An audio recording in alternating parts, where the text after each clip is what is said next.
안녕하세요. 사연에 빠지다의 DJ 민영입니다. 여러분은 인과응보라는 말을 믿으시나요? 저는 조금 믿는 편이긴 한데요. 제가 오늘 들려드릴 이야기는 인과응보 중에서도 아주 속이 시원해지는 그런 사연입니다. 속 시원해지는 사연으로 무더운 날씨 이겨내보는 건 어떨까요?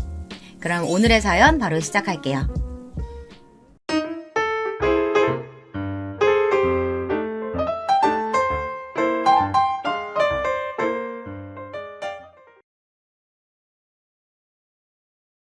안녕하세요. 저는 50대 후반 주부입니다.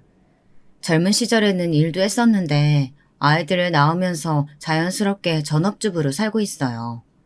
물론 남편은 일을 계속하라고 했지만 아시는 분들은 아시겠지만 아이를 둘이나 키우면서 직장 생활을 하는 건 여간 힘든 일이 아니라서요. 저희 집은 딸이 둘이 있습니다. 큰아이는 시집가서 손자도 있고요. 둘째는 지금 외국에서 공부를 하고 있습니다. 나간 지는 3년 정도 됐는데 자꾸 거기 눌러 앉아 살고 싶어 해서 고민이네요. 지금도 이렇게 보고 싶은데 말이에요. 남편은 작은 사업체를 운영 중이에요. 막 엄청나게 돈을 많이 벌지는 않지만 딸아이 유학 보내주고 시집 갈 때 넉넉하게 보태줄 수 있을 정도는 되는, 그러니까 조금 부유한 중산층 정도 되겠네요. 상류층이라기엔 그 정도는 절대 아니고요. 그 덕에 저도 집에서 마음 편하게 아이를 볼 수 있었겠죠. 한 명만 벌어도 충분했으니까요. 저는 젊었을 때 선생님이었어요. 초등학교에서 아이들을 가르쳤는데 아직도 그때의 짬이 남아있는지 아이들을 잘 돌봅니다. 그래서 손자뿐 아니라 다른 집 아이들도 저를 좋아해요. 큰애가 손주를 안겨줬을 때 너무 좋았어요. 제가 나서서 키우겠다고 그래서 저희 집에도 자주 오고 그랬었는데 시간이 지나갈수록 집에 찾아오는 횟수가 점점 줄더라고요. 그게 참 섭섭했었습니다. 그때는요. 손주는 이제 4살이 됩니다. 말이 다른 아이들보다 좀 느린 게 영 걱정이었는데 큰딸 말로는 검사를 다 해봐도 별 문제는 없다고 그랬다더군요. 큰딸은 둘째 딸 못지않게 공부를 잘했어요. 근데 겁도 많고 걱정도 많은 성격이라 유학 가보고 싶으면 가봐도 된다는 제 권유도 거절했었습니다. 모르는 세상이 너무 무섭다고요. 둘째는 나가지 못해서 난리였는데 말이죠. 참 성격이 정반대인 자매예요. 키울 때도 그랬어요. 첫째는 뭐든 조용조용, 조심조심, 세심하고 섬세한 편이었고 둘째는 뭘 해도 덤벙거리고 다쳐서 들어오고 목소리도 크고 언니가 어디서 맞고 오면 동네를 다 뒤져서 자기 언니 때렸다는 아이를 찾아 몇 배로 때려주고 오는 그런 아이였어요. 큰딸은 대학을 졸업하고 나름 이름 있는 대기업에 취직을 했어요. 그리고 거기서 만난 직장 동료랑 2년 정도 연애를 하고 결혼을 했습니다. 26, 결혼을 하기엔 요즘 같은 세상엔 참 빠른 나이인데 어렸을 때부터 빨리 엄마가 되고 싶다는 말을 워낙 달고 살았던 아이라 크게 놀라지는 않았어요. 진짜 빨리 할 것 같았거든요. 그때 둘째가 23이었는데 언니 왜 이렇게 빨리 시집가냐고 엉엉 울었던 기억이 있네요. 각설하고 사위는 그냥 평범한 사람이었어요. 딸이랑 같이 좋은 대학을 나와서 좋은 회사에 취직한 사돈댁이 지방에서 농사를 크게 하시는데 사돈 어르신은 보기에는 덩치도 크고 험악하게 생기셨는데 그래도 참 성격이 호탕하신 분이라 며느리인 저희 딸을 참 이뻐라 하십니다. 때마다 농작물 같은 걸 저희 집에도 보내주셨고요. 상견례 날 만난 사돈 어른들 모습을 보고 사위도 괜찮은 사람이겠구나 했어요. 그만큼 어르신들이 참 좋아 보였거든요. 그렇게 제 딸은 일찍 결혼했고 바로 그 다음에 아이를 낳았어요. 친구들 중에서 제가 할머니가 제일 일찍 됐는데 친구들은 좀 놀렸지만 사실 저는 좋았습니다. 아이를 좋아하거든요. 그래서 매주 저희 집으로 아이를 데리고 왔어요. 둘이 데이트를 하는 날에도 아이를 맡기고 가면 봐주기도 하고 딸아이가 체력적으로 좀 힘들다고 하면 며칠씩 저희 집에 아이를 두고 가기도 했습니다. 사실 지들이 봐도 제가 아이를 잘 보니까 그런 거였겠죠. 저에게 맡기고 여행이라도 며칠 다녀오는 날엔 그렇게 행복할 수가 없었습니다. 남편이 오죽하면 애 보면서 이렇게 좋아하는 사람은 당신밖에 없을 거라는 이야기를 몇 번이고 했을 정도니까요. 저는 그만큼 손주가 좋았어요. 너무 예뻤고요. 근데 아이가 어느 정도 크고 사위가 회사 일이 바빠지면서 저희 집에 오는 날이 점점 줄어들기 시작했어요. 그래서 아이를 보려면 제가 먼저 보고 싶다고 연락을 하거나 연락을 해도 오지 않으면 제가 아이를 보러 간 적도 있습니다. 그렇다고 둘째에게 말했더니 둘째가 그러더라고요. 엄마, 그거 되게 눈치 없는 걸 수도 있어. 뭐가? 내가 왜 눈치가 없어? 형부가 싫어할 수도 있다는 말이야. 한 번도 생각해 본 적 없는데 둘째의 말을 듣고 친구들에게 말해보니 친구들도 다들 저보고 눈치가 없다더군요. 시어머니가 그런 식으로 찾아오면 너 좋아? 하면서요. 생각해보니 저야 뭐 애 보고 싶다고 가는 거지만 사위 입장에서는 집에 어른이 있으면 불편하긴 할 것 같더라고요. 그래서 그 이야기를 들은 이후로는 찾아가지 않았습니다. 저는 아이가 보고 싶다는 이유이긴 하지만 사위 입장에서는 그래도 장모님인데 제가 아무리 편하게 해준다고 한들 신경이 안 쓰일 수 없겠다 싶었거든요. 아이가 보고 싶어도 정말 꾹 참았어요. 며칠에 한 번 딸아이가 해주는 영상통화로 보고 싶은 마음을 달래가며 견뎠습니다. 그러던 어느 날이었어요. 사위에게 전화가 왔습니다. 어머님, 이번 주 주말에 시간 있으세요? 왜? 무슨 일인가? 주말에 저희 집에 와서 하율이 좀 봐주세요. 집사람이 몸이 안 좋은데 제가 주말에 출장 일정이 잡혀서. 정말 너무 반가운 부탁이었어요. 물론 딸아이가 걱정되긴 했습니다. 잔병치레가 많은 아이이긴 했지만 며칠씩 앓아 누울 정도로 몸이 안 좋았던 적은 없었거든요. 그래서 사위와 전화를 끊은 뒤 곧장 딸아이에게 전화를 했어요. 엄마. 딸아이 목소리가 좋지 않더라고요. 그래서 덜컥 걱정이 됐습니다. 너 많이 아파? 이서방이 너 아프다고 하율이 봐달라고 그러던데. 아니, 그 정도는 아닌데. 그 사람은 왜 그런 부탁을 했대, 엄마 힘들게. 엄마야 힘들 게 뭐가 있어. 엄마 하율이 보는 거 좋아하는 거 너도 알잖아. 근데 네가 아프다니까 마냥 반가워할 수만은 없네. 아니, 그 정도 아니야. 내가 볼 수 있는데 참. 엄마 안 와도 돼요. 아니, 가. 하율이도 하율이지만 너 목소리 들으니까 네 얼굴도 한번 봐야겠다. 딸아이 목소리를 들으니 딸아이 얼굴도 봐야 마음이 놓이겠더라고요. 물론 딸아이가 걱정되긴 했지만 하율이를 볼 생각에 반가운 마음도 들었습니다. 그래서 제가 어딘가 기분이 좋아 보였나 봐요. 남편이 묻더군요. 뭐 좋은 일 있어? 주말에 나 아영이 집에서 자고 와요. 하율이 봐달래. 그게 그렇게 좋아? 아영이 몸 안 좋다는데 좋아하면 그렇긴 한데 그래도 하율이 보는 건 너무 반갑네. 너무 오랜만이라. 아영이한텐 혹여 그런 말 하지 마. 애 서운해한다. 내가 미쳤어요? 그런 말을 왜 해? 남편이 정말 못 말리겠다며 고개를 젓더군요. 그렇게 주말만을 기다렸어요. 그리고 대망의 주말. 아침에 눈 뜨자마자 그동안 하율이를 생각하며 하나 둘 사둔 장난감과 옷들을 챙겨 집을 나섰습니다. 빨리 오셨네요. 사위가 웃으며 나오더군요. 딸아이는 왜 나오지 않나 싶어 뒤를 보니 사위가 말했습니다. 집사람 몸이 너무 안 좋아서 누워있어요. 많이 안 좋나? 그럼 병원을 가야 하는 거 아니야? 안 그래도 가서 링거도 맞고 왔어요. 주말 지나고도 안 좋으면 다시 가보려고요. 하율아, 할머니 오셨다. 그 말에 저 멀리서 방문이 열리고 하율이가 다다다 달려오더군요. 잘 나오지 않는 말로 제게 말을 걸었습니다. 할머니, 할머니! 하면서 말이에요. 그 모습이 너무 예뻐서 번쩍 들어하나 뽀뽀를 했습니다. 사위가 그 모습을 보고 있더니 꾸벅 고개를 숙이더라고요. 감사하고 죄송해요. 저는 지금 나가봐야 해서요. 가볼게요. 나 하율이 보는 거 좋아하는 거 알지 않나. 안 죄송해도 돼. 그리고 나가는 사위를 향해 인사를 했습니다. 하율아, 아빠한테 잘 다녀오세요 해야지. 그 말에 하율이는 제 어깨에 얼굴을 묻더군요. 아빠가 가는 게 싫은가 보다 했습니다. 제 어깨를 꽉 잡은 하유리의 작은 손도 별 생각 없이 그저 반갑게만 생각했어요.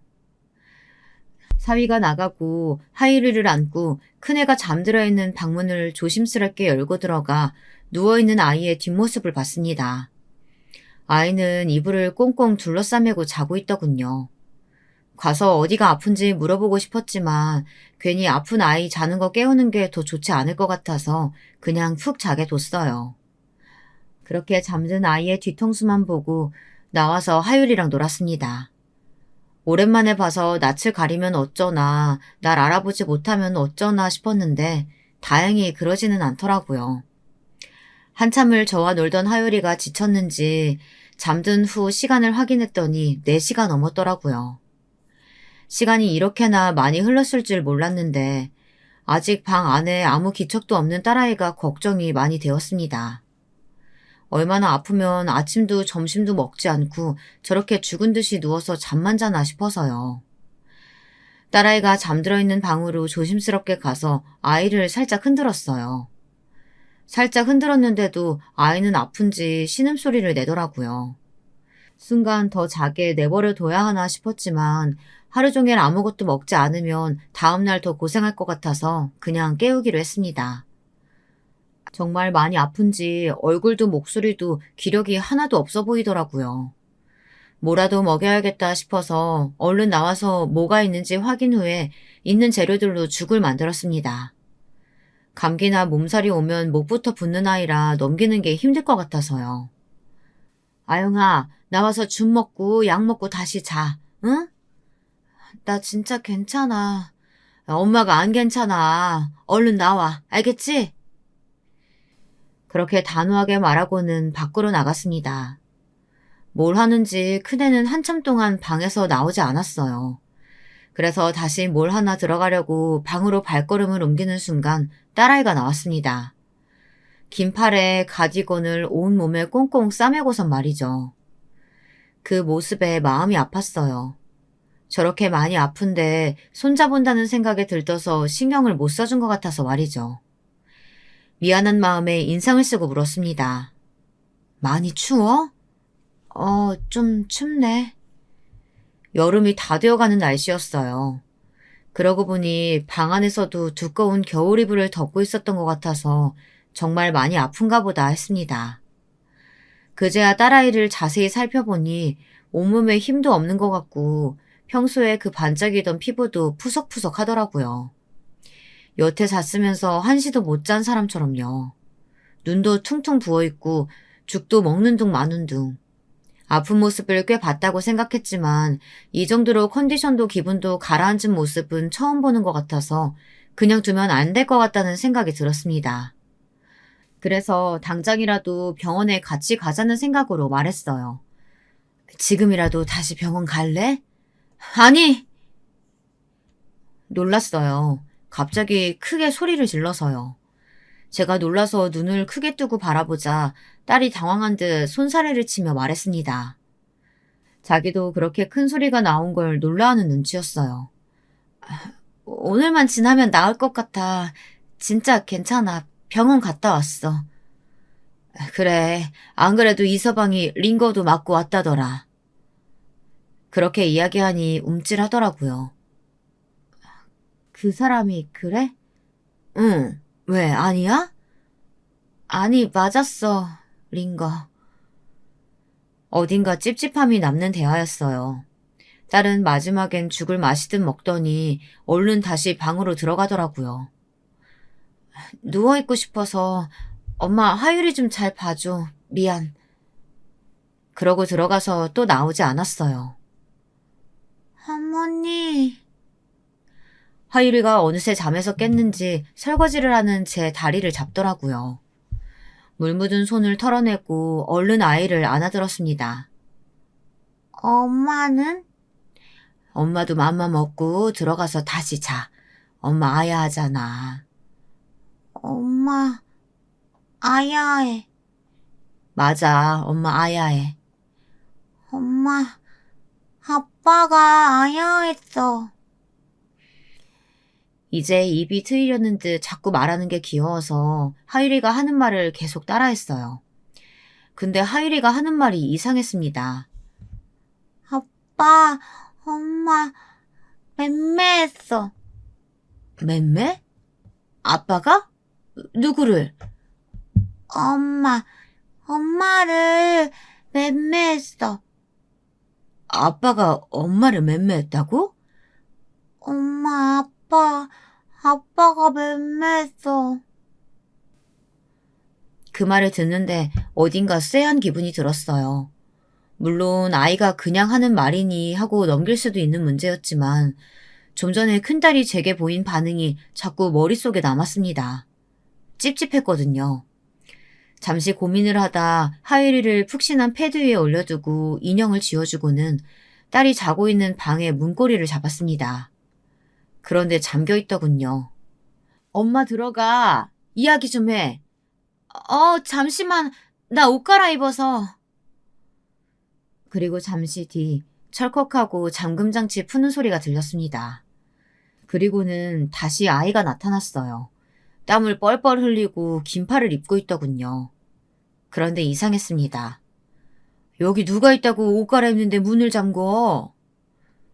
제 말에 딸아이가 움찔하더군요. 그러면서 하는 변명이 더 말이 안 됐습니다. 습관이라 그래 그냥. 그렇게 말하는 딸아이의 눈동자가 흔들렸어요.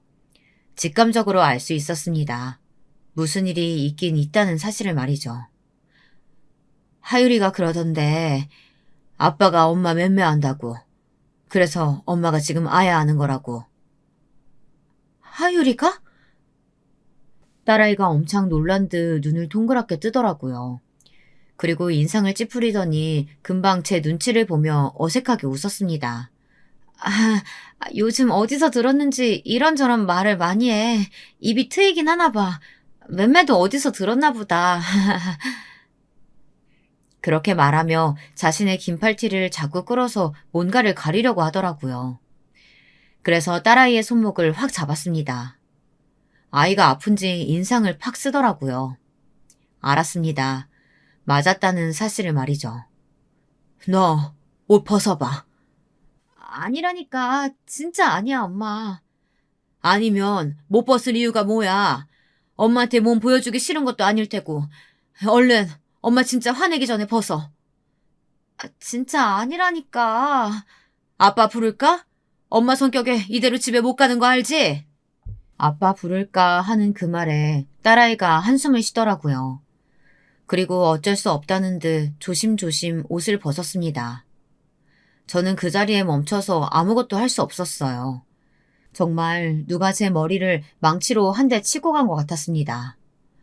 어떤 말도 어떤 생각도 할 겨를도 없이 그 처참한 광경을 보고만 서 있었어요. 이내 손이 덜덜 떨려오고 눈물이 고였습니다. 딸아이의 몸은 성한 곳이 단 한 곳도 없었어요. 온몸에 피멍 같은 멍이 들어있었습니다. 그것도 색이 다 달랐어요. 오래돼 보이는 멍도 있었고요. 정말 눈물이 후두둑 떨어졌어요. 이게 무슨... 이서방이 한 짓이니 정말? 제 그 물음에 딸아이가 고개를 숙이고 울기 시작하더군요. 벌벌 떨려오는 손으로 딸아이 몸 전체를 제대로 만지지도 못하고 쓸었어요. 그리고는 다리에 힘이 풀려 풀썩 주저앉았습니다. 제 그 모습에 딸아이가 울면서 저에게 다가오더군요. 엄마, 너 이럴 때까지 왜 말 안 했어? 왜? 하면서 버릇처럼 들었던 팔을 아이의 멍이 가득한 팔을 보고 내려놨습니다. 그리고 엉엉 울었어요. 얼마나 울었을까. 정신을 차리고 물었습니다. 분노를 정말 억지로 가라앉혔어요.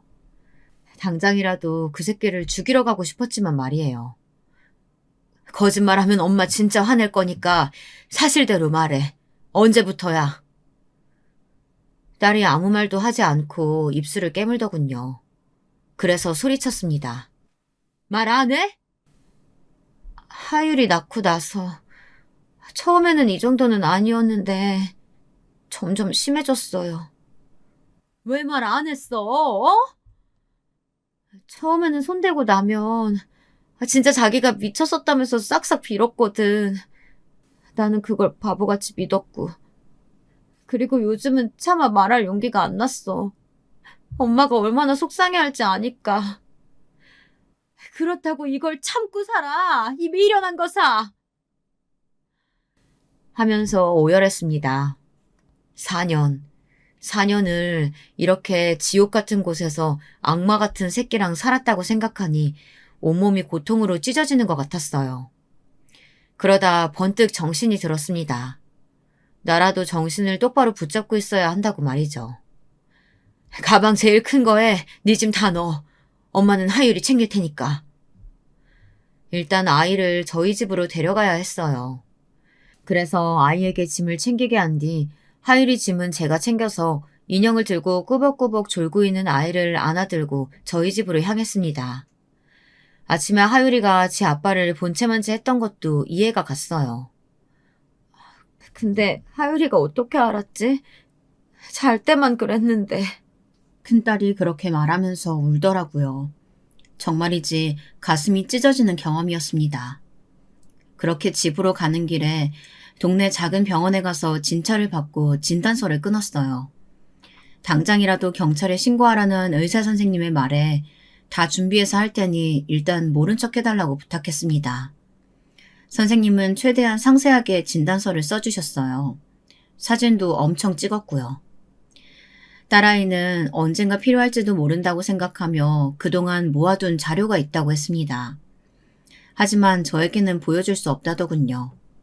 일단 알겠다고 했어요. 딸아이는 당분간 아빠에겐 말하지 말자고 했지만 저는 안 된다고 했습니다. 아빠도 아셔야 한다고. 언젠가 아실 일인데 나중에 아시면 더 화내실 거라고요. 집으로 들어가 왜 애들을 데리고 왔는지, 큰 가방은 뭔지, 영문을 몰라 하는 남편에게 조용히 하라고 한 뒤 자는 하율이를 안방에 눕히고 나왔어요.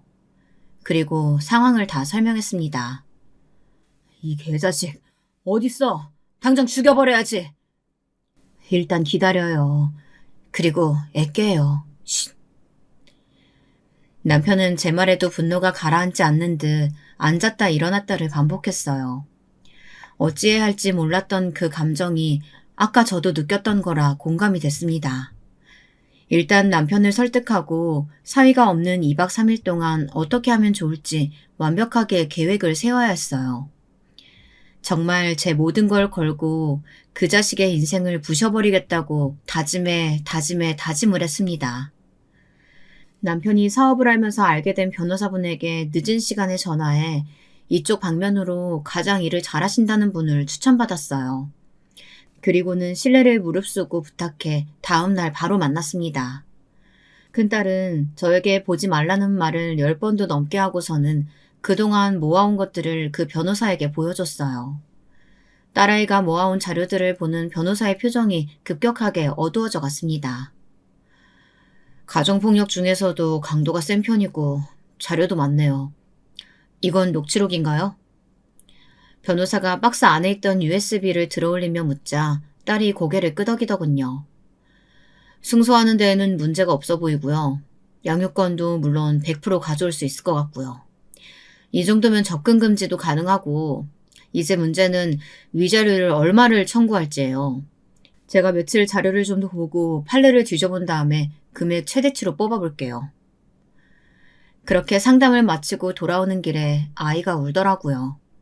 어딘가 후련해 보이는 듯 했습니다. 그런 아이의 어깨에 손을 살짝 올리고 같이 울었어요. 남편은 대충 상황 설명을 들었는지 집에서 기다리고 있다가 큰딸을 보자마자 안아줬습니다. 그렇게 저희의 그 개자식을 향한 복수가 시작됐습니다. 다음 날 사위가 집으로 왔는데 애들이 없으니 딸에게 전화를 했어요.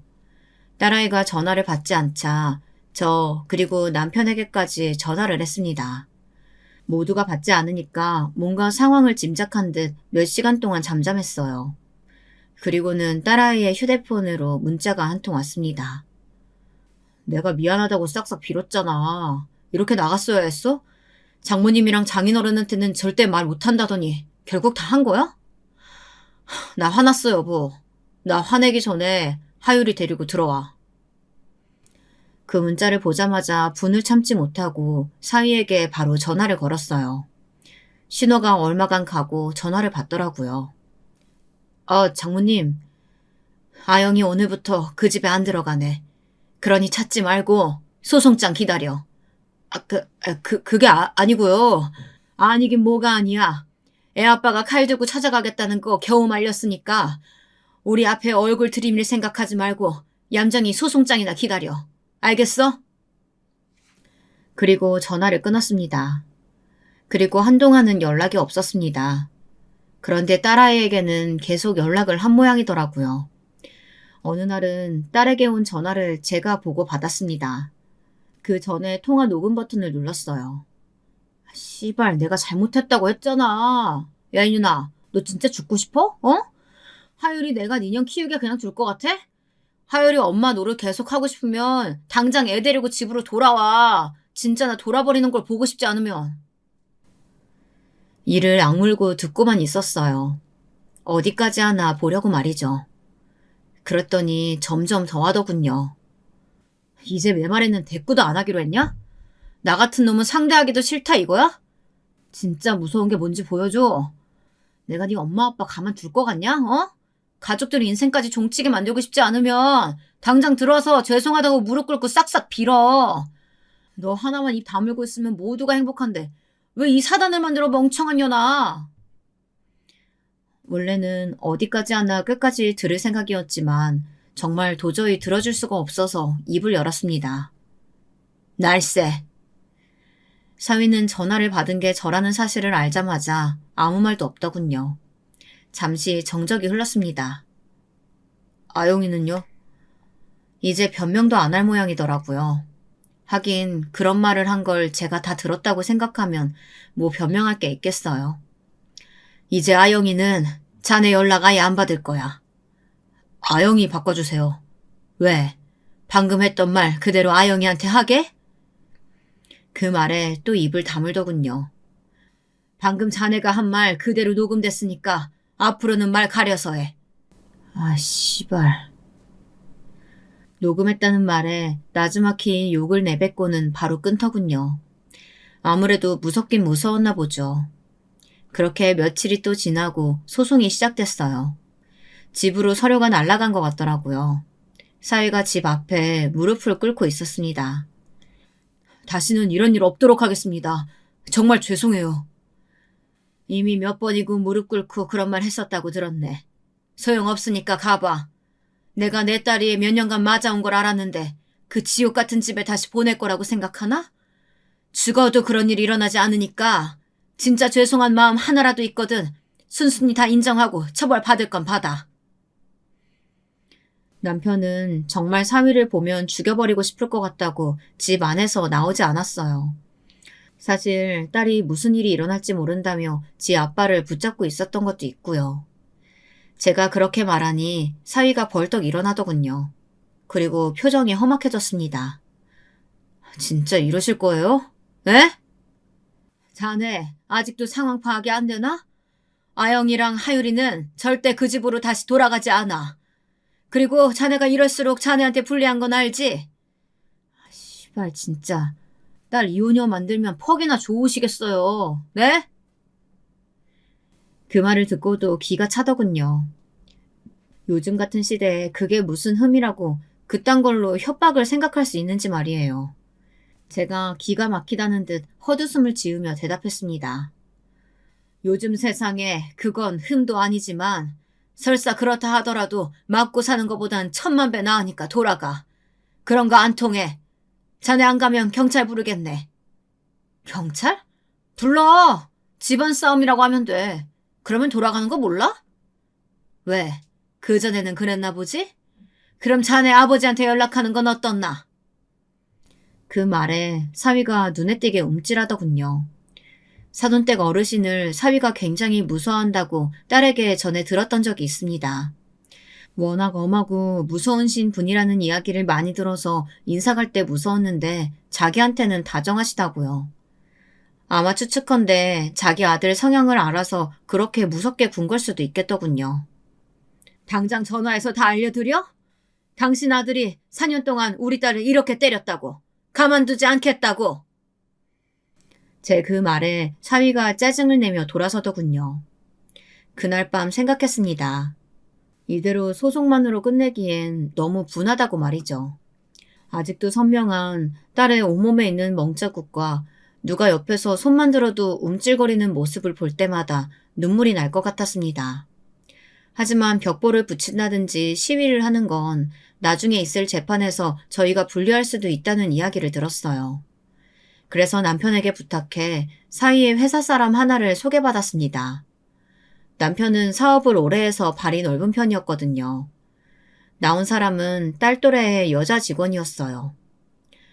아빠 친구분 따님이 이 팀장님 아내분 되시는 거 이번에 저도 처음 알았어요. 이렇게 나와줘서 너무 고마워요. 아빠가 나가서 이야기를 좀 들어보라고 하시긴 하셨는데 제가 진짜 무슨 영문인지 하나도 모르고 나와서요. 남편 친구의 딸이 그 회사를 다니더라고요. 남편이 친구에게 저희 집 이야기를 했고 남편의 친구는 그런 쓰레기가 다니는 회사에 내 딸을 다니게 할 수 없다며 따님분을 제게 소개시켜 주셨습니다. 제가 사진 몇 장을 내밀었어요. 이게 다 뭐예요? 딸의 사진을 보고 정말 경악하더군요. 그래서 그간의 사정을 말했습니다. 이 팀장님이 이런 분이셨다고요? 회사에서는 너무 나이스하셔서 한 번도 생각해 본 적 없는데 사람 겉만 보고는 절대 모른다더니.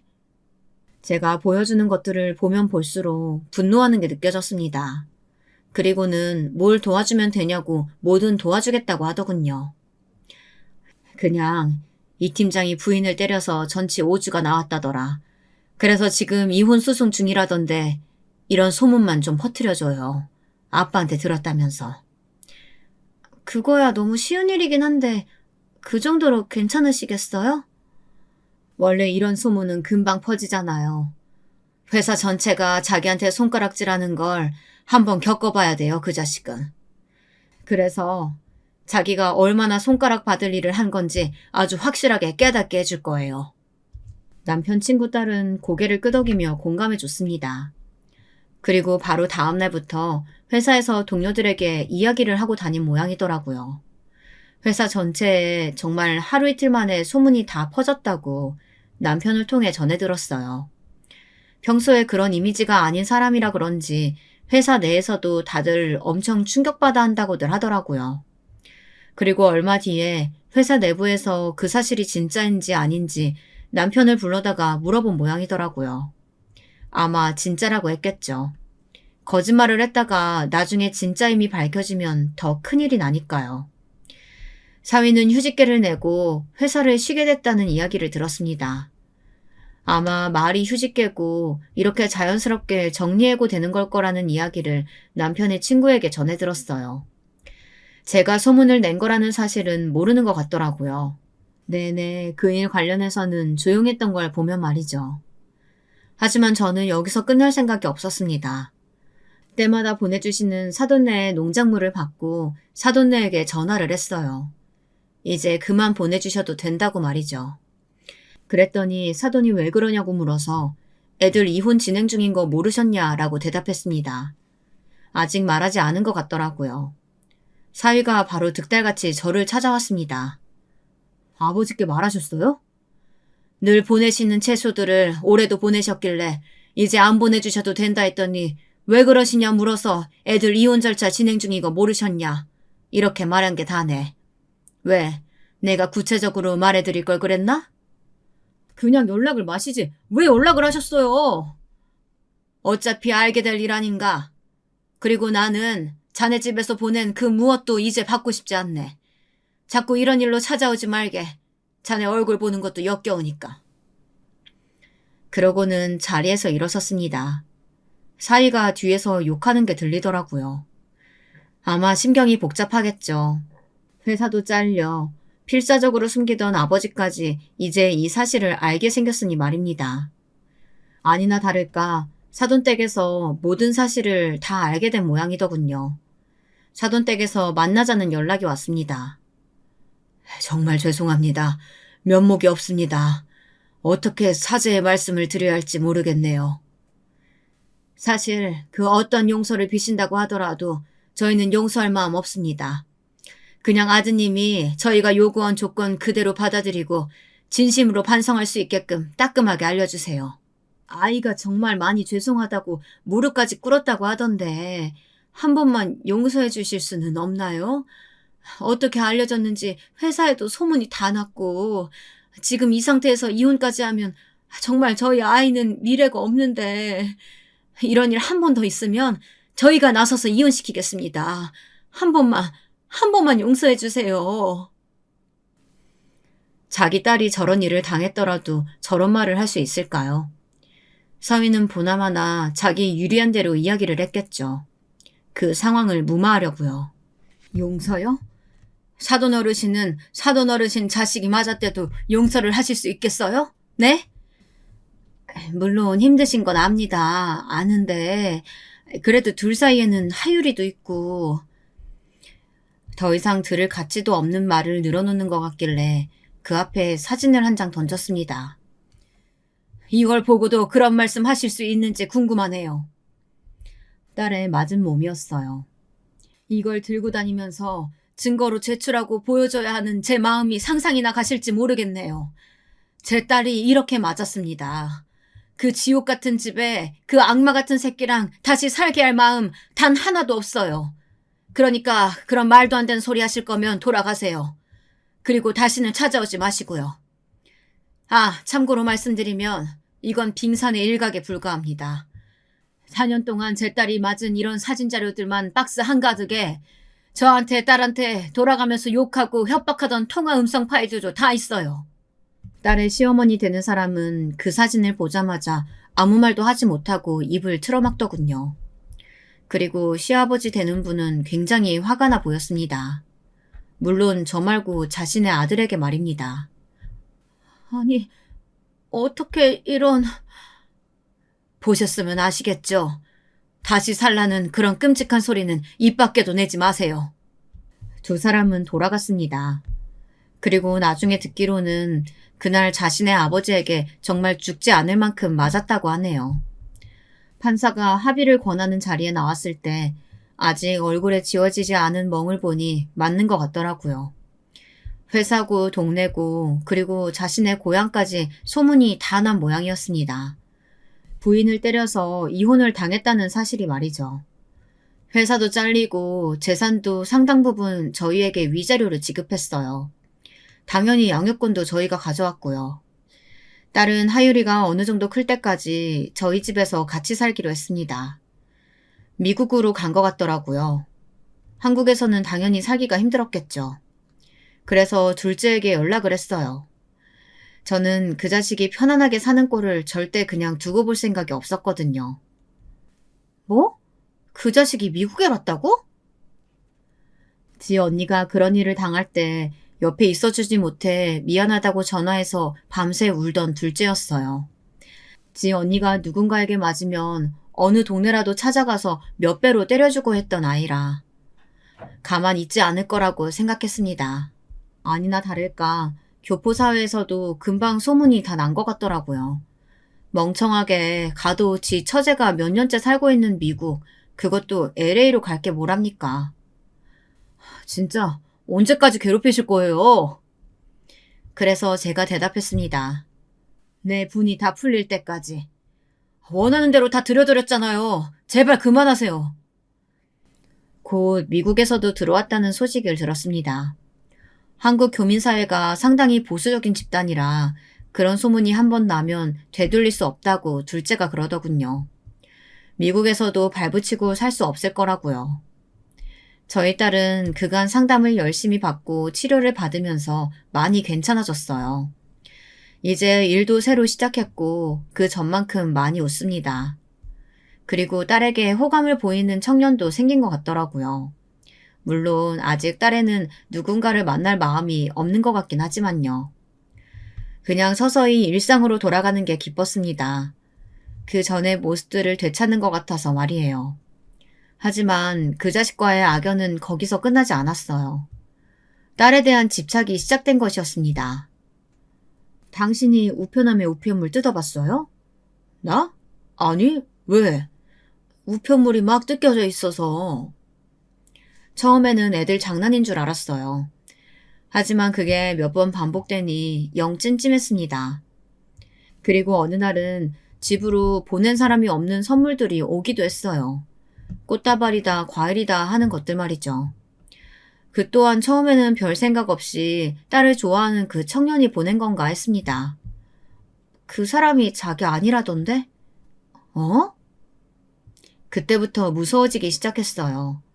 그리고 딸이 새벽마다 모르는 번호로 전화가 온다고 하더라고요. 그리고 누군가가 자기를 지켜보는 기분이 든다고. 근데 저도 최근에 그런 기분을 몇 번 느낀 적이 있었거든요. 그래서 너무 불안해진 마음에 집 앞에 조그만 CCTV를 따로 설치했습니다. 그리고 며칠 뒤 그걸 확인하고 정말 나자빠질 수밖에 없었어요. 그 자식이었습니다. 저희 집 현관에 귀를 대고 아내 소리를 듣는 듯한 모습이 고스란히 찍혀 있었어요. 텀을 보니 2, 3일에 한 번씩은 찾아와서 그렇게 저희 집 동태를 살피고 가는 것 같더라고요. 요 1, 2년간 전혀 그런 일이 없었기 때문에 뭐하고 사는지 몰랐는데 그러고 있더라고요. 좀 알아보니 지방에 아버지 농사일 도우러 내려갔다가 최근에 다시 올라온 모양이었습니다. 그리고는 곧장 스토킹을 시작한 것 같았어요. 요즘 뉴스에 왜 안전 이별을 못해서 맞거나 혹은 그보다 더한 일을 당한 여성들에 대한 이야기가 많이 나오잖아요. 그래서 그런지 정말 무서웠습니다. 경찰에 신고하니 이 정도로는 딱히 별다른 조치를 취할 수 없다고 하더군요. 그냥 딸아이에게 조심하라는 말을 했어요. 그래도 불안했습니다. 그러던 어느 날 마트를 다녀오는 길에 어딘가에서 비명소리가 났어요. 뭔가 제 딸의 목소리 같아서 얼른 달려갔더니 아니나 다를까 그 개자식이 딸의 손목을 잡고 있더군요. 내가 이렇게까지 비는데 이럴 거야? 진짜 다시는 안 그런다고. 이제는 용서해줄 때도 됐잖아. 나는 당신 얼굴만 봐도 아직 심장이 벌렁거리고 손발이 덜덜 떨리는데 이제는 용서해줄 때라니. 그걸 누구 마음대로 정하는데? 내가 잘못했어. 잘못했다니까? 가라고. 다시 찾아오지 마. 아, 씨발, 인연이. 그러고는 다시 제 벌을 개 못 준 듯 손을 들어 올리더라고요. 그 모습을 보고 제가 소리를 꽤 질렀습니다. 동네 사람들, 여기 남자가 여자 때려요. 그랬더니 그제야 저를 발견한 듯 사위가 당황하더라고요. 욕을 짓거리며 자리를 떴습니다. 괜찮아? 바로 딸애에게 가서 안아줬어요. 몸을 덜덜 떨고 있더라고요. 많이 괜찮아졌다고 생각했는데 한번 있었던 일에 대한 트라우마는 어쩔 수 없나 보더라고요. 눈물이 나왔습니다. 그렇게 딸아이와 안고 있는데 아영씨 괜찮아요? 어떤 남자의 목소리가 들려왔어요. 고개를 들고 보니 전에 언뜻 본 적이 있던 청년이었습니다. 아영이를 좋아한다는 그 청년 말이죠. 괜찮다고 말해주고 둘이서 어디론가 가서 잠시 이야기를 나누더니 아영이만 돌아오더군요. 이야기를 들어보니 너무 무서워서 급하게 문자를 했답니다. 그래도 저나 남편보다는 해결이 빠를 것 같다고 생각했대요. 경찰이거든, 그 사람. 알고 봤더니 아영이 일을 조사하던 경찰이더라고요. 경찰서에는 몇 번 간 적이 없어서 저는 얼굴을 기억하지 못했는데 그러고 보니 낯이 좀 익는 것 같더라고요. 그 이후로 그 청년은 아영이 옆을 무슨 기사마냥 지키기 시작했어요. 경찰이라는 그 직업에 더 든든하다고 느꼈던 것도 있었던 것 같습니다. 그렇게 두 사람이 붙어 다니다 보니 아마 사위도 그 모습을 봤던 거겠죠. 그날 이후로 딸의 바뀐 번호를 어떻게 알아냈는지 자꾸 문자가 온다고 했습니다. 당신 연애해? 나를 두고 어떻게 그럴 수 있어? 그 새끼는 네가 이혼녀의 애엄마인 거 알아? 정말 징글징글했습니다. 동시에 무섭기도 했어요. 어느 날은 저희 집 앞에서 기다리고 있다가 저랑 마주쳤어요. 어머님이 용서해주세요. 그럼 아영이도 저 용서해줄 거예요. 애초에 내가 용서해줄 생각도 없지만 그렇다고 해도 아영이가 자네에게 돌아갈 일은 없을 거야. 왜요? 만나는 새끼 있어서요? 그 새끼는 다 안 돼요? 이혼녀의 애 엄마인 거? 모르죠? 모르니까 만나는 거겠지. 왜 몰라? 자네가 아영이 그렇게 했을 때 사건 조사하던 경찰이었는데. 뭐라고요? 제 말에 적잖이 놀란 것 같더라고요. 왜 아니겠어요. 그건 저희도 놀랐는데요. 거짓말이죠?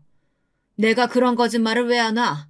그리고 자네 아버지는 자네 올라와서 또 이러고 다니는 거 아시나? 어? 그 말에 또 인상을 팍 쓰더니 그대로 돌아가더군요. 그리고 한동안은 잠잠한 듯 했습니다. 그러다 사건이 터졌어요. 또 몰래 저희 집 앞에서 아영이를 기다리다가 아영이가 혼자 있는 줄 알고 아영이에게 말을 걸었던 겁니다. 근데 뒤에서 그 청년이 오고 있었던 거예요. 시비가 붙었고 사위가 먼저 그 청년을 한 대 때리자 그 청년이 바로 제압을 했다더군요. 덩치도 힘도 딱 봐도 사위보다 더 크고 좋아 보이는 청년이긴 했거든요. 사위는 그대로 경찰서로 연행되어 갔습니다. 그리고 현행범으로 체포되었어요. 또다시 시골에서 전 시댁 식구들이 다시 올라왔습니다. 이 미친 새끼가 다시는 안 그러겠다 그래서 올려보내줬더니 또 쓰레기 같은 짓을 해? 너 죽고 싶어 진짜? 어? 하면서 자신의 아들 뺨을 세게 올려치더군요. 전 사위가 휘청했습니다. 죄송합니다. 그 와중에 딸의 전 시어머니는 저희에게 와서 또 용서를 구하기 시작했습니다. 정말 면목 없습니다.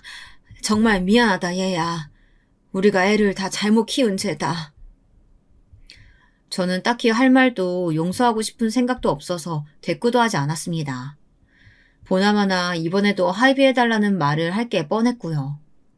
아니나 다를까 나중에는 제발 합의를 좀 해달라고 하더군요. 딸의 전 시아버지는 절대 합의해주지 말라고 저희에게 봐주지 말라 신신당부하시는 바람에 그 집 부부도 싸움이 좀 있었습니다. 그래도 합의는 해야 될 거 아니에요. 아들 전과자 만들 순 없잖아요. 갱생이 안 되는 새끼 자꾸 이런 식으로 봐주니까 더 정신 못 차리는 거 아니야. 없는 자식 치면 되지. 정말 난장판이었습니다. 그 와중에 전 사위는 딸이랑 만나는 그 청년을 향한 계속 적대감을 내비치는 바람에 조사도 제대로 진행이 되지 않았고요. 통상적으론 그 정도 일로 유치장에 구금되진 않는다고 들었지만 이미 딸애를 폭행해서 그 문제로 처벌받은 적이 있는지라 유치장에 구금이 됐어요. 그리고 저희가 합의를 해주든 말든 경찰로 넘겨질 거라고 하더군요. 경찰을 때린 것도 큰 이유인 것 같았습니다. 그렇게 집행유예이긴 해도 형을 받았다는 연락을 얼마 뒤에 듣게 되었어요. 그리고 아직까지는 제 딸 앞에 나타나지 않고 있어요. 아마 그 청년이 무서워서도 이유가 크겠죠. 여태는 자기보다 덩치도 작고 힘도 없는 사람들만 상대하다가 예상 밖의 상대를 만났으니 말입니다. 전 사위는 다시 시골로 잡혀간 것 같더라고요. 뭐 외국에 나갔다는 소문을 들은 적도 있는데 그건 아닌 모양이었습니다. 그렇게 무서워하는 자신의 아버지 옆에서 아마 꽤나 견디기 힘든 생활을 하겠죠. 제대로 된 인간이라면 과거를 후회하며 자신이 한 짓을 되돌아보겠지만 그럴 인간은 아니기 때문에 그냥 그렇게 평생 과거에 묶여서 살길 바랄 뿐입니다. 그러지 않기 위해 노력하는 저희 집 사람들과는 다르게 말이죠. 아직은 결혼 생각이 없는 것 같긴 하지만 딸아이는 그 청년과 잘 만나고 있습니다. 종종 저희 식구들과 밥도 먹고 그래요. 오랜만에 한국에 잠깐 들린 둘째가 그 청년을 보고 그러더군요. 사실 그전 그 새끼는 좀 쎄한 게 있었거든. 나는 저 사람은 좀 괜찮아 보이는 것 같아. 하율이 보는 눈도 다정하고. 그래도 딸아이는 선뜻 누군가와 다시 가정을 꾸리는 것에 대한 두려움이 있는 것 같더라고요. 충분히 이해했고 그 청년도 그래주는 것 같았습니다. 아, 우리 하율이 이야기를 좀 해야겠네요. 아마 아이가 말이 안 늘던 이유가 그 집에서 그 자식의 행태와도 관련이 있을 수도 있었을 것 같아요. 왜냐면 그 집을 나오고 자신의 아빠를 안 보기 시작하면서 아이의 말이 굉장히 빨리 늘었거든요. 이제는 어린이집에서도 말도 제일 많이 그리고 제일 잘한다고 담당 선생님이 말을 전해줬습니다. 집에서도 입이 쉴 새가 없어요. 그간 못한 말을 다 하기라도 할 기세로 말을 하고 있습니다. 그 조잘거리는 입이 어찌나 귀여운지 하율이 본다고 시간 가는 줄 모르는 생활을 하고 있어요. 나중에 너 다시 재혼하는 날 와도 하율이는 나 주고 가. 안 돼. 하율인 내 아들이야. 너보다 하율이가 더 좋은데 어떡하냐? 그건 좀 서운한데? 저희는 평화롭게 잘 지내고 있습니다. 물론 때때로 그때의 기억이 떠오르는 날이면 힘들어지기도 하지만 많은 시간을 웃으며 지내고 있어요. 어느 날 딸애가 그러더군요. 나만 참으면 모두가 행복해진다는 그 말에 그냥 참았었다고 말이죠. 혹시나 하율이를 못 보게 될 상황도 무섭고 내가 맞고 산다는 사실을 사람들에게 알리는 것도 부끄럽고 또 무엇보다 저와 남편이 이 사실을 알게 돼서 가슴 아파할 게 너무 걱정되었다고 말이죠. 그리고 처음에는 그 자식이 하는 말을 믿기도 했답니다. 다시는 안 그러겠다는 그 말이에요. 그렇게 점점 더 심해진 폭력에 어느 순간 자신도 익숙해져 가는 게 무섭기도 하면서 한편으로는 다행이라 여긴 적도 있었다고요. 하지만 이 모든 상황이 지나고 돌이켜보니 결국 내가 있었던 그곳이 지옥이었고 자신은 악마와 살았던 게 맞다고 말했습니다. 그리고 이런 상처는 부끄러워할 것도 아니라는 사실도 말이죠. 사람은 결국은 어떤 상처를 이겨내는 힘을 다들 가지고 있으니까요.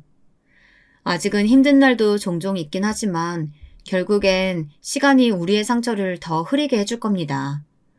물론 흉은 남을지언정 말이에요. 저희는 그날을 위해 오늘도 최선을 다해 행복할 예정이에요.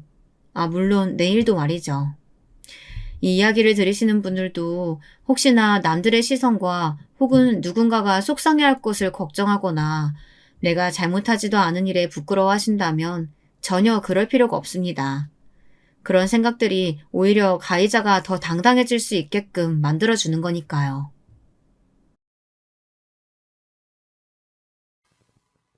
안녕하세요. 저는 얼마 전 파혼을 한 경험이 있는 이제 막 30살이 좀 넘은 여성입니다. 직업은 회사원이고 20평대 아파트에서 싱글 라이프를 즐기고 있어요. 오늘은 제가 어떻게 하다가 파혼을 결심하게 되었는지 그 기구한 사연을 여러분들에게 털어놓아 보려고 합니다. 인생 선배님들의 여러 사연을 듣다가 저도 누구에게도 편히 말하지 못한 이야기를 털어놓아 보고 싶어졌어요. 저는 경상도 지역 소도시에서 태어났습니다. 공무원이시던 아버지 슬하에서 빠듯하지만 엄격하게 교육받으며 자랐고 장녀인 제 밑으로는 동생이 2명 있습니다. 저는 학원을 많이 다닐 수는 없는 형편임에도 어릴 적부터 아버지가 가지고 계시던 책을 어깨너머로 많이 읽기도 하고 도서관을 다니기도 해서 성적이 제법 좋았습니다. 다 어릴 적에 책을 많이 읽은 덕분인 것 같아요. 그래서 소위 제가 고등학생 때 말하는 인서울대학에 붙어 서울로 상경하게 되었습니다. 제 나이 20살, 인생에서 가장 꽃다운 나이였죠.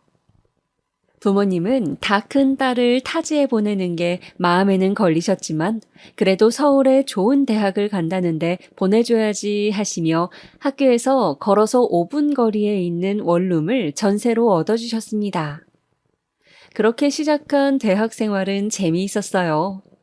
사실은 제가 사투리를 쓰다 보니 애들이 나를 무시하면 어쩌나 겁도 나고 긴장도 됐었는데 신입생 OT 가기 전날 얼마나 걱정을 했는지 모르겠어요. 과연 내가 깍쟁이라는 서울 애들과 잘 지낼 수 있을까? 그런 걱정이 머릿속을 계속 맴돌았습니다. 드디어 OT 날 아침이 밝았어요. 저는 청자켓을 입고 선배들이 세우는 줄에 따라 2명씩 짝을 지어 고속버스를 탔습니다. 버스를 타고 가는 길에 제 옆에서 조용히 음악을 듣고 있던 여학생에게 인사를 했습니다. 그랬더니 그 애가 쑥스러워하며 자신은 부산에서 와서 사투리를 쓴다며 이해해달라고 웃는 것이 아니겠어요? 그래서 저는 너무 반가워 그 친구의 손을 잡고 흔들며 나도 경상도에서 왔다고 반갑다고 우리 말 편하게 하자며 신나서 수다를 떨었어요. 서울에서 처음 사귄 친구가 비슷한 지역 사람이라 한결 힘이 나고 든든했습니다. 그렇게 저는 대학에서 절친이 생기고 그 친구와 서울 생활을 재밌게 보냈습니다. 뉴스에서만 보던 서울의 경복궁이나 창경궁 같은 궁도 산책하고 벤치에서 도시락을 까먹기도 하고 명동이다, 신촌이다, 가보고 싶었던 지역을 하루씩 날을 정해 가보며 구경을 실컷 하기도 했어요. 연희라는 이름을 가진 이 친구는 피부가 무척 희고 긴 머리가 찰랑거리는 여성스러운 외모의 친구였는데 그래서인지 남자에게 인기가 많았습니다. 자연스럽게 이 친구와 어울리다 보니 저도 남자친구들과 어울리게 되었는데 여중 여고만 나왔던 터라 처음에는 남자들과 이야기를 하는 것이 어색하고 영 맞지 않는 것 같았지만 그냥 사람으로 생각하고 편하게 말하면 된다는 연희의 이야기를 듣고 나니 마음이 편해지는 것 같았습니다. 그러다 저는 연희와 단체 소개팅을 하게 되었어요. 말이 소개팅이지 여행 같은 형식으로 여러 명이 1박 2일 펜션에 모여 지내면서 함께 고기를 구워 먹고 수영도 하고 즐겁게 이야기를 나누며 나에게 맞는 사람을 찾아도 되고 그냥 놀아도 되는 자리였어요. 그동안은 소개팅이다 하면 나가서 파스타나 피자를 먹으며 잘 차려입고 상대방을 만나는 그런 만남들을 주로 가져왔었기 때문에 연희와 저는 그런 자리가 굉장히 신선하고 재미있게 다가왔습니다. 그런데 펜션에 온 남자들 중에 처음부터 유독 제 눈에 들어온 사람이 있었어요. 그 사람은 평균 정도의 키에 깔끔한 카키색 니트에 베이지색 면바지를 입고 하얀 운동화를 신고 있었는데 제가 사고 싶었던 브랜드 한정판 운동화였습니다. 디자인이 조금 난해하다는 평을 받는 그 신발을 실물로 보는 건 저도 처음이었어요. 저는 저 운동화가 진짜인지, 저 사람이 어떻게 저걸 샀는지, 그리고 어떻게 저 디자인이 저렇게 잘 어울리는지 등의 여러 생각이 그를 본 순간 동시다발적으로 떠오르면서 그에게 말을 걸어보고 싶었습니다. 그러나 워낙 내성적이고 숫기 없는 성격인지라 어떻게 말을 걸어야 할지 고민이 되더군요. 그래서 저는 연희에게 도움을 청했습니다. 연희는 저에게 걱정 말라고 큰 소리를 땅땅 치더니 곧 저녁이 되어 바베큐 시간이 되자 자연스럽게 고기 굽는 쪽으로 저를 데리고 가더군요. 그 남자는 땀을 뻘뻘 흘리면서 고기를 굽고 있었어요. 저와 연희는 그 근처에 있으면서 이야기를 하기도 하고 고기를 주워 먹기도 하고 그에게 그릇에 먹을 것을 덜어주기도 하면서 대화를 시도해 보았습니다. 마침 그 남자의 친한 친구인 야구 모자를 쓴 분을 연희는 마음에 들어했기에 서로 한 명씩 공략을 하며 그렇게 저녁 시간을 보냈습니다. 그들도 우리의 그런 관심이 싫지는 않은지 이야기를 잘 받아주고 또 저녁 먹고 넷이서 산책을 가보자는 이야기도 하더군요. 저는 그렇게 그 운동화남과 산책을 하며 처음 이야기를 제대로 나눠볼 수 있었어요. 설레는 마음으로 가디건을 걸쳐 입고 나선 산책길. 길은 어두웠지만 간간히 가로등이 있고 나무들과 펜션의 풍경이 아름다웠습니다. 좀 쌀쌀하긴 하지만 경치가 정말 아름답네요. 산 좋아하세요? 저는 용기를 내어 물었어요. 네, 저는 어릴 때부터 아버지를 따라 등산을 많이 해서 산을 좋아합니다. 재작년부터 2년 정도 등산 동호회 활동도 했어요. 아, 진짜요? 저는 동네 뒷산 한 번씩 올라가는 게 전부인데. 그러면 다음에 등산 모자 살 때 혹시 브랜드 추천해 주실 수 있을까요? 아, 등산 모자 사시게요? 어떤 디자인이 필요하세요? 땀 흡수 잘 되는 거? 아니면 햇빛 잘 가려주는 거요? 저는 그분과 등산 이야기를 하며 친해졌어요. 실제로 산을 타는 걸 좋아하기도 했고 같이 취미 활동을 할 사람이 없어 적적하기도 했는데 마침 이분이 등산을 좋아하신다니 반가웠습니다.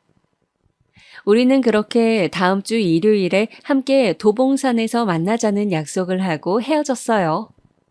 연희에게 펜션 여행에서 돌아오고 난 후 사실 그분과 이번 일요일에 도봉산으로 등산을 가기로 했다고 하자 연희는 저에게 잘 되었다며 자신과 그 야구 모자를 썼던 분도 데이트를 하기로 했다고 4명이서 같이 등산을 가보면 어떻겠냐고 등산을 마치고 내려오는 길에 파전에 동동주를 먹자고 신나 하더군요.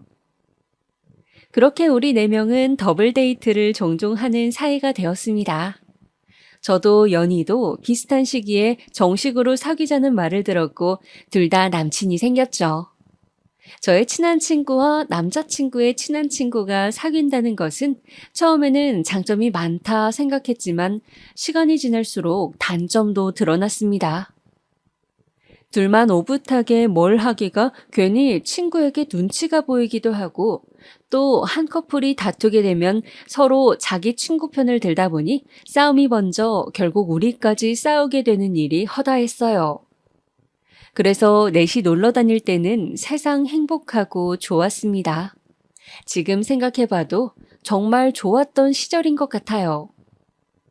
넷이서 카메라를 들고 경주로 벚꽃 여행을 떠났던 기억, 그리고 계곡에 놀러 가서 옷을 적시며 넷이서 물장구를 치고 놀다가 근처 식당에서 삼겹살을 구워 먹었던 기억, 그런 추억들이 우리 넷의 가슴에 쌓여갔습니다. 그러던 중 연희가 어느 날 저에게 할 말이 있다며 커피숍에서 따로 보자고 하더군요. 남친이 생긴 이후에는 따로 만난 적이 많지 않았는데 어쩐 일인가 하고 저는 약속 장소로 갔습니다. 연희는 그 좋아하는 아이스 바닐라 라떼를 앞에 놓고도 한 모금도 마시지 않고 계속 우물쭈물 대는 것이었어요. 왜? 무슨 할 말 있어? 오늘 바닐라 라떼 안 먹고 싶어? 너 맨날 그거 시켜서 내가 미리 시켜놓은 건데 오늘 이상하네. 왜 그래?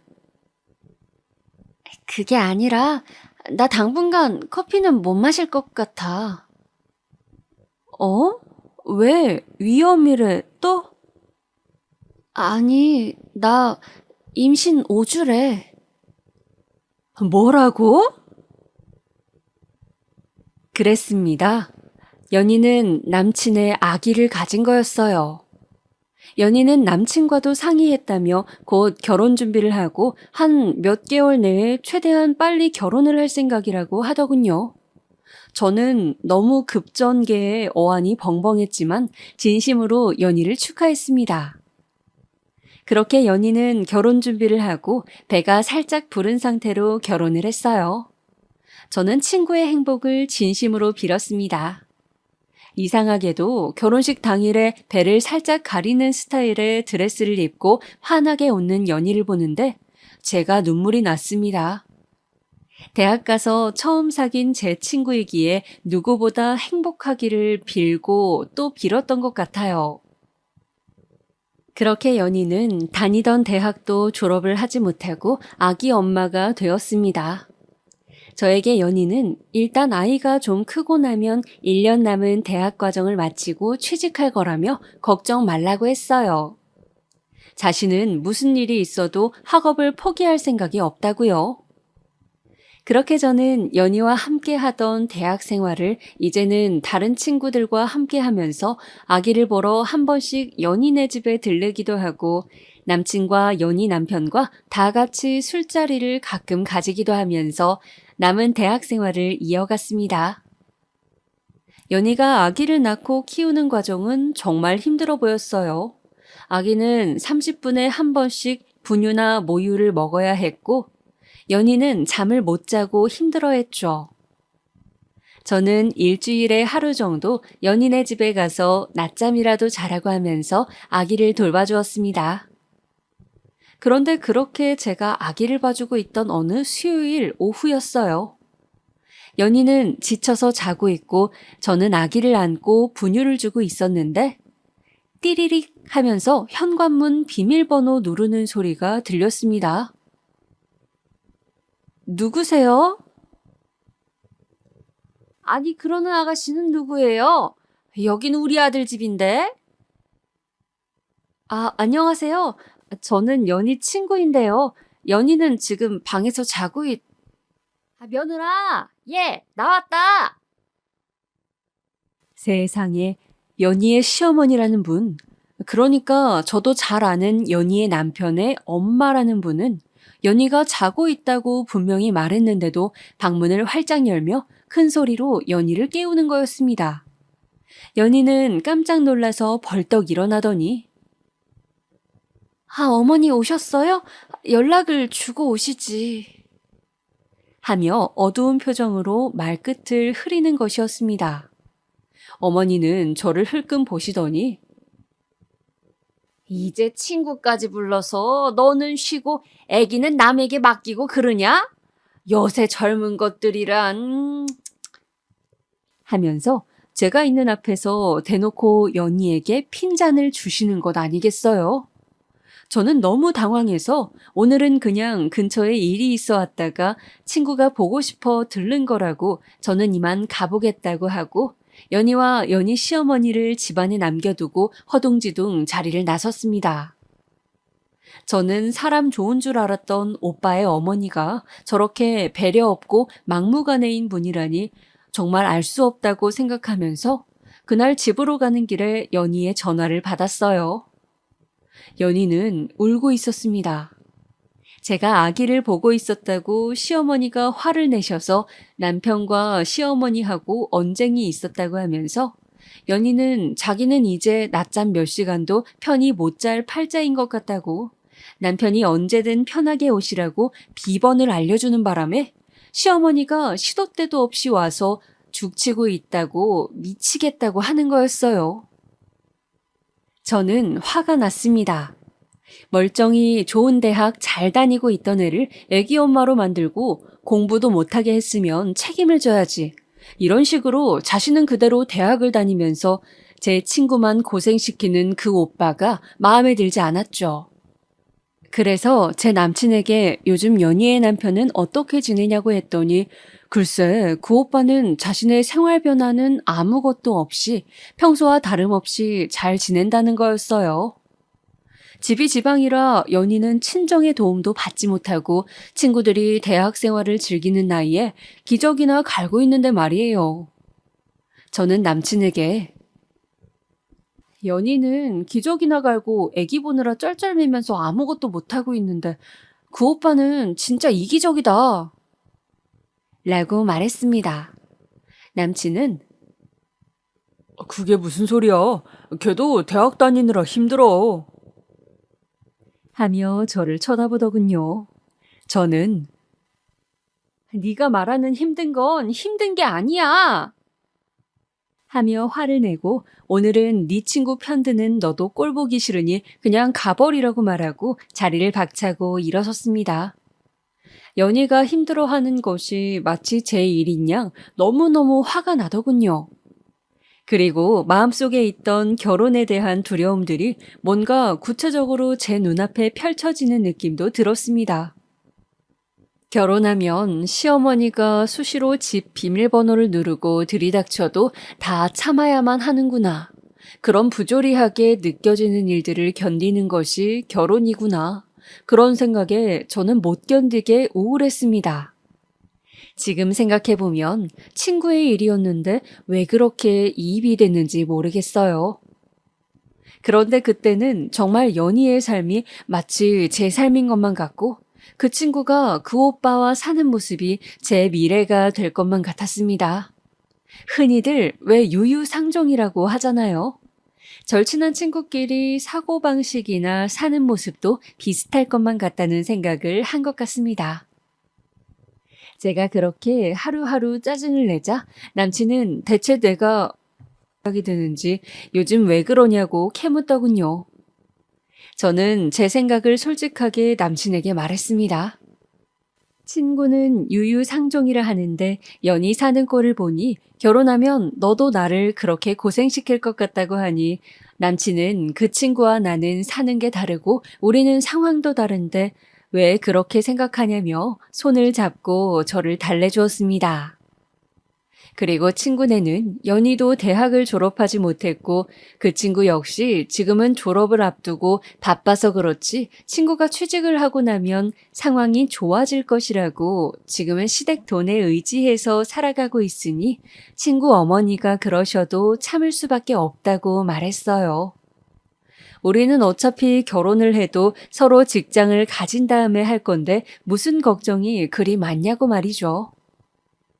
저는 남친의 이야기를 듣자 화가 나고 불안했던 마음이 조금 가시는 것 같았습니다.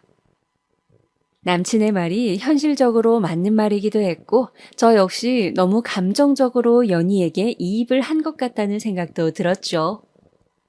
그 후로 저는 남친과 성실하게 사랑을 키워갔어요.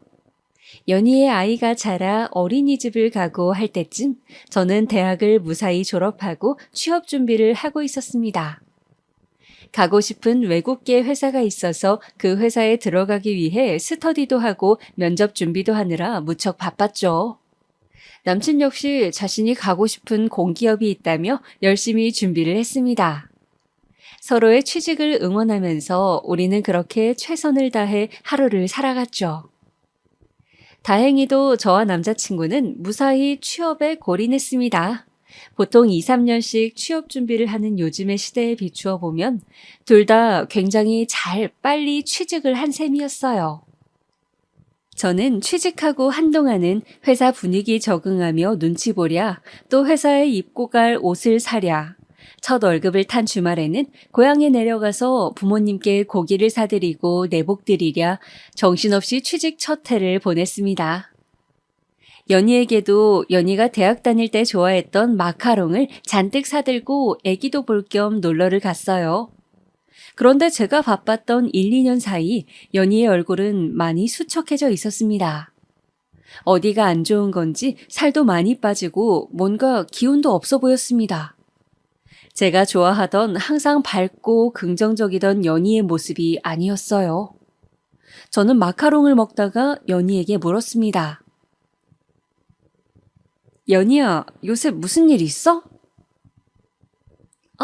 아니야. 일은 무슨. 애 키우느라 힘들어서 그러지. 혹시 무슨 일 있으면 나한테는 이야기해도 돼. 누구한테도 말 안 할게. 마음에 걱정이 있으면 얼굴이 어두워 보이잖아. 너 지금 얼굴이 너무 안 좋은 것 같아, 연희야. 그게... 저기, 남편이 여자가 있는 것 같아. 뭐라고? 그게 무슨 소리야? 그렇게 연희는 저에게 남편이 여자가 있는 것 같다고 채팅창을 우연히 보게 되었는데 그 여자랑 반말로 오늘 언제 올 거냐는 둥, 보고 싶다는 둥 그런 말들을 주고받고 있었고 혼자 몰래 알아보니 구체적인 증거가 없으면 바람핀다는 심증이 있어도 인정받기 힘들다고 해서 지금 어떻게 해야 할지 혼란스러운 상태라고 했습니다. 저는 일단은 좀 더 지켜보라고 혹시 모르니 계속 찜찜한 마음이 들거든 증거를 수집해야 된다고 말했죠. 그리고 뭔가 확실한 것이 잡혔을 때 결판을 내야 한다고요. 저는 연희의 손을 꼭 잡고 무슨 일이 있고 혼자 하기 힘들면 나한테 꼭 이야기하라고 했습니다. 힘든 걸 혼자 견디지 말고 이럴 때 친구를 써먹으라고 말이죠. 힘들어하는 연희와 달리 남친과 저의 사이는 좋았습니다. 새로운 직장에서 서로 즐겁게 지내고 있었고 일주일에 한두 번 만나 맛있는 음식을 먹으며 한 주간의 일들을 이야기하기도 하고 몰아서 하루 종일 데이트를 하기도 했어요. 월급을 받게 되니 가고 싶은 맛집도 돈의 구애를 덜 받고 먹으러 갈 수 있어 그것 또한 즐거웠습니다. 하루는 동네에 맛있는 족발집이 있다고 해서 족발을 먹으러 갔습니다. 남친이 소주를 시켜서 저도 못 먹는 술이지만 그날따라 한 잔 마시고 싶어서 같이 마시다 보니 머리가 깨질 듯이 아프더군요. 제가 머리가 아파서 몸을 못 가누자 그는 걱정을 하면서 잠시 쉬고 가자고 하더군요. 그렇게 저희는 근처 모텔에 들어가게 되었습니다. 아무래도 사귄 지 오래되었기 때문에 저는 그와 그렇게 한 번씩 모텔에 가기도 하는 사이였는데 그렇게 밤을 보내고 다음 날은 같이 콩나물 해장국을 먹으러 갔습니다. 그런데 족발을 먹은 지 얼마쯤 지났을 때 갑자기 속이 답답하고 머리가 어지러운 것을 느꼈습니다. 어쩐지 몸이 처지는 것 같기도 하고 기운도 없고요. 그러고 보니 이번 달 생리를 건너뛰었다는 게 번뜩 생각이 나더군요. 등에서 식은땀이 흘렀습니다. 깜짝 놀라서 근처 약국으로 뛰어가 임신 테스트기를 해보니 아니나 다를까 도줄이었습니다. 저는 어떻게 해야 할지 갈팡질팡 하다가 일단 근처 산부인과로 달려갔어요. 초음파를 해보니 임신 6주더군요. 초기라서 조심해야 한다고 했습니다. 저는 그 길로 당시 남자친구에게 전화를 해서 임신 소식을 말했고 그 사람은 아기를 떠나보낼 수는 없다고 하면서 저에게 청혼을 했습니다. 그렇게 우리는 흔히들 말하는 속도 위반으로 결혼을 하게 되었습니다. 비록 임신해서 하는 결혼이었지만 저는 일생에 한 번뿐인 결혼인데 제가 생각하는 느낌의 결혼식을 하고 싶어 열심히 알아봤습니다. 저는 5월의 신부가 되고 싶었어요. 그리고 가든 파티 느낌이 나는 결혼을 하고 싶었죠. 그러기 위해서는 야외 식장이 필요했습니다. 생화도 아주 많이 필요했고 정원이 있는 결혼식장을 찾아야 했고 혹시 결혼식장이 아니라 장소를 대여한다면 야외 출장 뷔페도 알아봐야 했죠. 혼자 품을 팔다가 도저히 안 돼서 웨딩 플래너와 열심히 상담하며 식장도 잡고 웨딩 촬영도 하면서 특별한 결혼식이 될 수 있도록 애썼죠. 양쪽 직장 동료들과 친구들, 그리고 가족들 축복을 받으며 결혼했고 동양의 하와이라고 불리는 일본 오키나와로 신혼여행도 다녀왔습니다. 오키나와는 미군 주둔지여서 스테이크가 유명했는데 아직도 거기 가서 남친에서 남편이 된 것을 축하하면서 둘이서 남편은 맥주에 스테이크를, 저는 주스와 스테이크를 먹었던 것이 눈에 아른거릴 만큼 저에게는 행복한 기억입니다. 날씨도 좋았고 분위기도 좋았고 모든 것이 행복했어요. 해변에서 수영을 하는데 그 순간 얼마나 행복한지. 이 사람과 살면서 항상 이런 기분으로 살 수 있다면 정말 좋겠다. 그런 생각도 들었습니다. 오키나와에 가서 또 기억에 남았던 것은 무슨 전망대를 갔던 기억이었어요. 꼭대기 탑에는 종이 있었고 그 종을 울리면 소원을 들어준다는 곳이었는데 그곳에 가서 저는 저의 결혼 생활의 행복과 그리고 연희의 행복을 빌었습니다. 결혼을 하면서 저는 사실 마음 깊은 곳에는 나도 연희처럼 살면 어쩌지 라는 두려움이 있었습니다. 연희 남편이 그렇게 연희를 고생시키는 것만큼 제 남편 역시 친한 친구이기 때문에 그럴 수 있다는 두려움이 여전히 있었거든요. 그러나 저의 그런 걱정을 비웃기라도 하듯 남편은 신혼여행 내내 저에게 잘해주었습니다. 제가 좋아한다고 했던 열대과일을 호텔로 잔뜩 사다 놓기도 하고 또 제가 사고 싶어 했던 수영복 브랜드를 아울렛에서 세일하는 걸 봤다며 수영복을 사주기도 했죠. 그렇게 일주일의 꿈 같은 신혼여행을 마치고 우리는 새로 마련한 신혼집 아파트로 향했습니다. 신혼집을 얻을 때 사실 우리 부부는 고민이 많았어요. 둘 다 사회 초년생이어서 큰 돈이 없었고 그래도 빌라보다는 아파트로 가고 싶은 욕심도 있었기 때문이었죠. 다행히 둘 다 신용도도 좋고 직장도 나쁘지 않아서 대출을 받고 그렇게 20평대 아파트 전세를 얻을 수 있었습니다. 저는 당시 인테리어에 관심이 많았기 때문에 북유럽풍으로 집을 꾸미고 싶었어요. 그래서 벽지를 모두 화이트로 바꾸고 푸른색의 큰 식물을 놓고 소파나 의자의 톤은 밝은 베이지 톤으로 통일했죠. 화장대에는 동그란 모양의 조명도 직접 사서 달아놓고 바닥에는 비싼 돈을 주고 산 러그를 깔았습니다. 사계절 쓸 수 있는 그 러그는 인디언 핑크색이었는데 아주 세련되고 예쁜 색이라고 생각했어요. 그리고 꼭 사고 싶었던 스타일러도 장만했습니다. 침대도 큰 맘을 먹고 제가 꼭 사고 싶었던 에이스 침대를 장만했어요. 매트리스 값이 비쌌지만 잠만큼은 편하게 푹 자고 싶었기 때문이죠. 공항에서 집으로 돌아가면서 저는 둘이서 새로 시작할 그 집에서의 생활이 잔뜩 기대가 되었습니다. 아무래도 신경 써서 꾸민 만큼 집에 대한 애정이 컸던 것 같아요. 그런데 그렇게 기대에 부풀어서 집에 도착한 우리에게 기다리고 있는 광경은 정말 상상 이상이었습니다. 아파트 현관에 도착해서 저는 비밀번호를 누르려고 했어요. 그런데 실수로 예전 자취방 비밀번호를 눌러 그만 삐삐 소리가 나고 도어락이 잠깐 버벅거렸습니다. 다시 제대로 비번을 누르려고 하는데 갑자기 안에서 철커덕 소리가 나더니 누군가 문을 열어주는 거였어요. 바로 시어머니였습니다. 저는 너무 당황해서 몇 걸음 뒤로 물러나 멍하니 어머니를 바라보고 있었어요. 어머니는 그런 저를 물끄러미 보시더니 뭘 보고 있냐는 듯 왔으면 들어오지 않고 뭘 하니? 하고 말씀을 하셨습니다.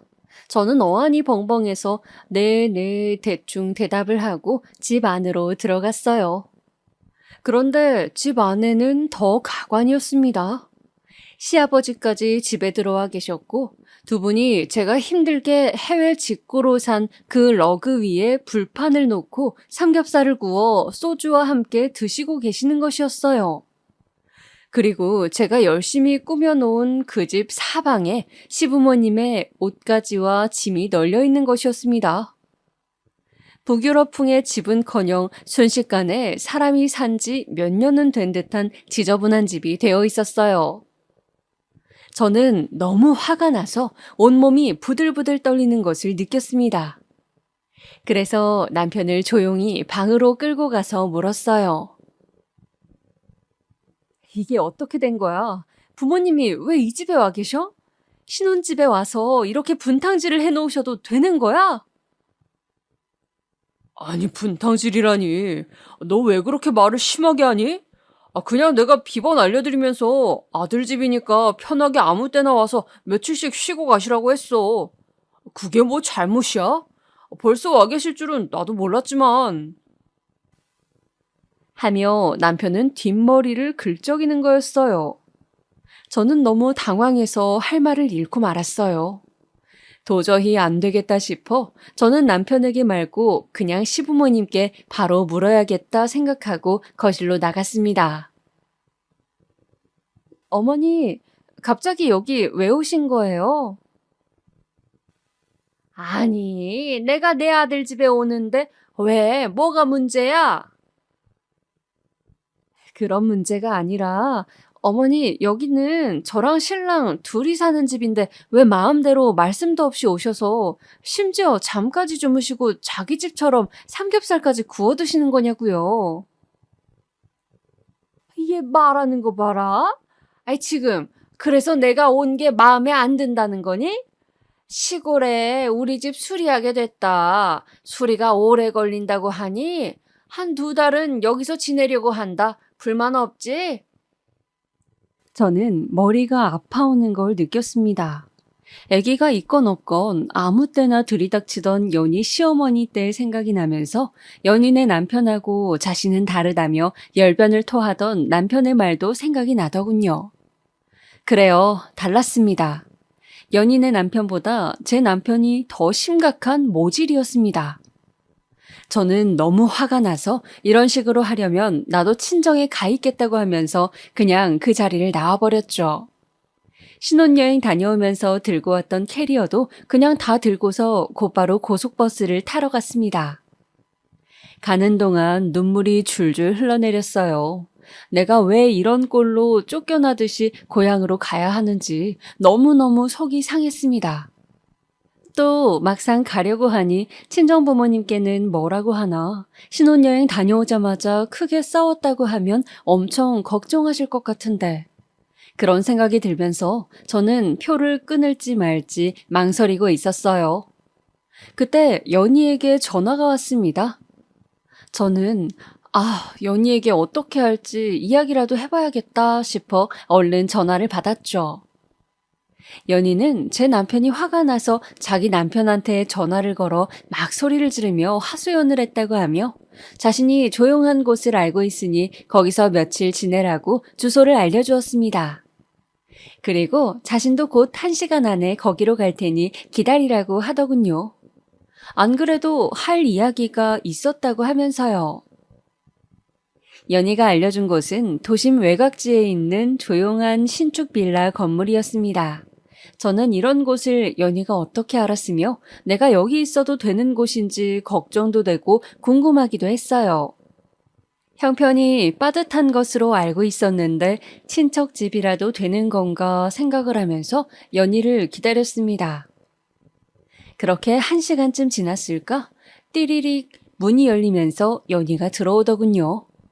평일 낮이라 아기는 어린이집에 있다고 하면서 연희는 우리 둘이 오붓하게 보는 거 오랜만이지? 하며 미소를 지었습니다. 어둡고 수척했던 지난번보다는 나아 보이는 얼굴이었습니다. 눈빛에 생기가 돌고 있었거든요. 저는 연희에게 눈물 범벅이 된 얼굴로 인사를 했습니다. 연희는 그런 제 모습이 짠해 보였던지 제 등을 토닥여주면서 오늘 아주 할 이야기가 많다고 했어요. 자신도 많이 고민했지만 그래도 할 말을 해야겠다고 하면서 저에게 마음 단단히 먹고 자신의 이야기를 들으라고 하더군요. 그리고 연희는 경악할 만한 이야기를 시작했습니다. 연희의 남편과 제 남편의 진짜 민낯에 대한 충격적인 이야기였습니다. 연주야, 나 있잖아. 진짜 오래 고민했어. 아기를 가진 너에게 너무 힘든 이야기가 될 것 같아서 이 말을 해야 하나 정말 고민을 많이 했단다. 그런데 너라도 나처럼은 살지 말아야 한다는 그런 생각이 들더라. 이 말을 듣고 네가 나와 같은 선택을 하든 그렇지 않든 나는 상관없어. 네가 네 남편을 택하고 나와 안 보고 살겠다고 해도 괜찮아. 그래도 너도 진실을 알고 선택하는 것이 나는 중요하다고 생각하니까. 대체 무슨 일이길래 이렇게 말이 길어? 사람 불안하게. 얼른 이야기해봐. 너 저번에 내가 너한테 남편이 여자가 있는 것 같다고 말한 거 기억나지? 그게 사실이었어. 네가 그때 나한테 증거를 잡으라고 말했잖아? 그래서 내가 뒤도 밟아보고 몰래 핸드폰도 열어보면서 그렇게 증거를 더 수집했는데 글쎄, 네 남편하고 내 남편이 둘이 아직도 총각 행세를 하고 다니면서 같이 여자들을 만나고 있더라고. 저는 순간 너무 충격을 받아서 머리가 아픈 것을 느꼈습니다. 뭔가 식은땀이 나는 것 같기도 했어요. 제 귀로 들었지만 지금 들은 이야기를 믿을 수가 없었습니다. 제 친구가 도대체 무슨 말을 하는 것일까요?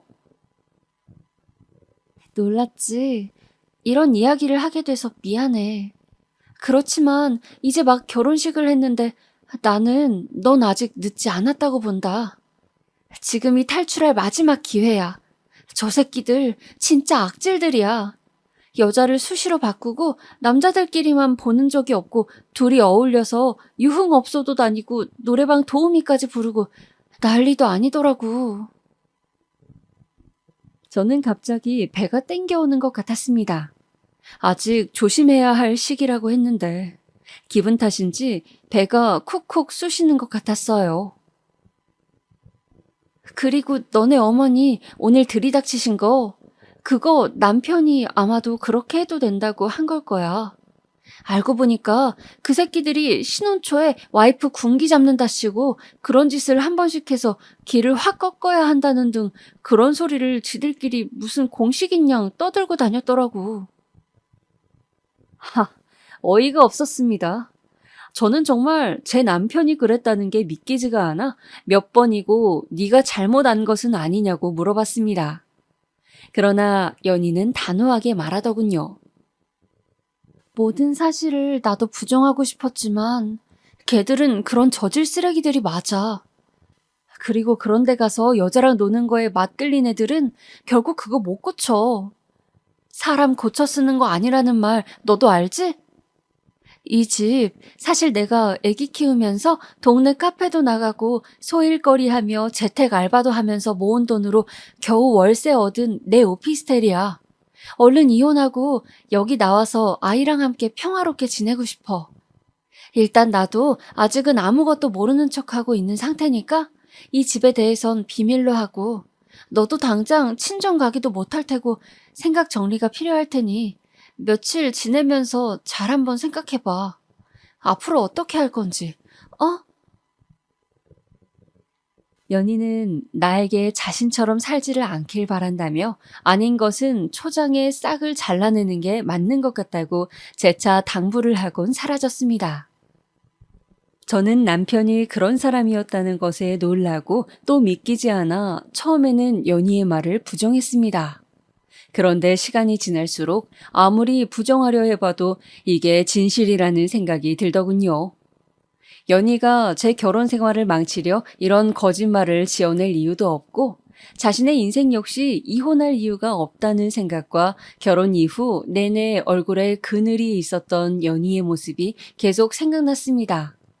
나도 곧 연희처럼 그렇게 어두운 얼굴로 살게 될 것이 분명해 보였습니다.